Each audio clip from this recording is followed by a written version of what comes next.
Ринатқа сұрақ қоя кетейінші. Нағыз Ринат қандай? Ана жерде отырып алып, Жансая, мен сені жақсы көремін деп жылап отыратын Ринат па? Нұржан, мен саған былай айтайын да, мен тағы айтайын. Бұл жерге енді Жансаяны тыға берудің қажеті жоқ. Мен алдында айттым саған. Мен Жансаяны ұмыта алмадым. Енді мен айттым ғой, болды. Оның үміткері бар. Енді мен серьезно үміткері қабылдап, серьезно отношение үміткерге андай бұрамын деп. Нағыз Ринат қандай, соны қашан көрсетесің өзі? Нағыз бет бейнеңді өзіңнің.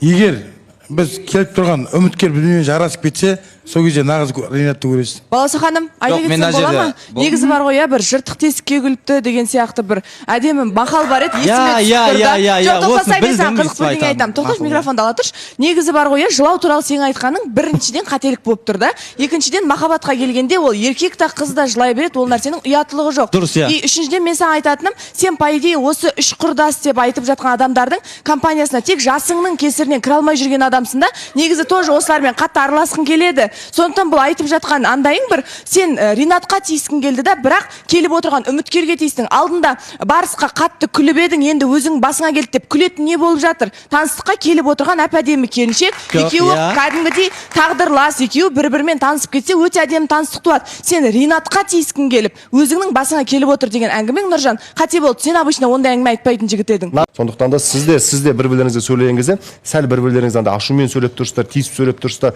бір-бірлеріңізге бой ұсынғыларыңыз келмей сөйлеп тұрсыздар да, сабырлыққа келіп, аккуратно сөйлессеңіздер, бәрін шешіп аласыздар. Андай ғой, Бауыржан мырза, мен осы уақытқа шейінше, Бауыржан мырза, ана әңгіме шындығы ғой.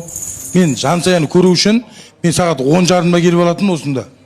Әртең 10:30-да келіп, Жансаяның қалай боянғанын, қалай не істегенін бәрін тамашалап отыратын.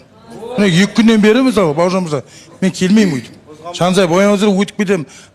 Самый қалай мен андай Жансая тіке қарап отырып қалмайын. Шама келсе далаға шығып кетемін андайшы. Мен сондай, чтобы мен сендердің орталарына түскім келмейді әлі уже.